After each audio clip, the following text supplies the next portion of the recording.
சாந்தி. 20/6/2024 காலை முரளி. ஓம் சாந்தி. பாப்தாதா மதுவனம். சாராம்சம். இனிய குழந்தைகளே, கைப்பிடி அளவு கடலைக்காக துரத்தி செல்வதால் உங்கள் நேரத்தை வீணாக்காதீர்கள். அதாவது சிறு பெறுமதியுடையவற்றை துரத்தி செல்வதால் உங்கள் நேரத்தை வீணாக்காதீர்கள்.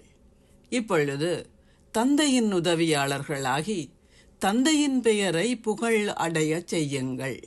குறிப்பாக குமாரிகள் தந்தையின் உதவியாளர்களாகி தந்தையின் பெயரை புகழ் அடைய செய்யுங்கள்.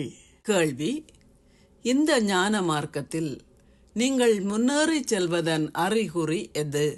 பதில்: சதா அமைதி தாமத்தையும் சந்தோஷ தாமத்தையும் நினைவு செய்பவர்களும், நினைவு செய்கின்ற நேரத்தில் அலைபாயாத புத்தியை உடையவர்களும், தங்கள் புத்தியில் வீணான எண்ணங்களை கொண்டிராதவர்களும், ஒருமைப்பாடுடைய புத்தியை உடையவர்களும், தூங்கி வழியாதவர்களும், சந்தோஷ பாதரசத்தை உயர்வாக கொண்டிருப்பவர்களுமாகிய குழந்தைகளே, தாங்கள் இந்த ஞான பாதையில் முன்னேறி செல்வதை நிரூபிக்கின்றார்கள்.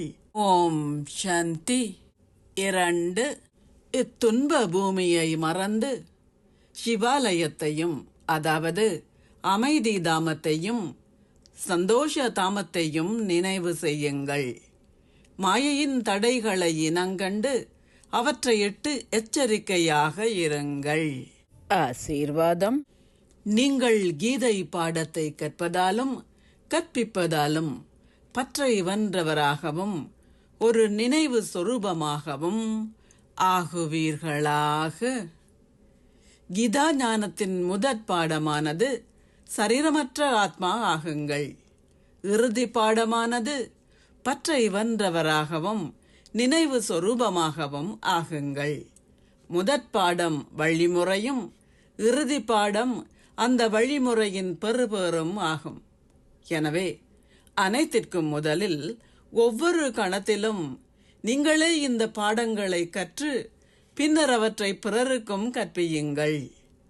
நீங்கள் மேன்மையான செயல்களை புரிவதை பார்க்கையில் சகல ஆத்மாக்களுக்கும் தங்கள் பாக்கிய ரேகையை மேன்மையாக்குவதற்கு மேன்மையான செயல்களை செய்கின்ற வகையில் அத்தகைய மேன்மையான செயல்களை செய்யுங்கள்.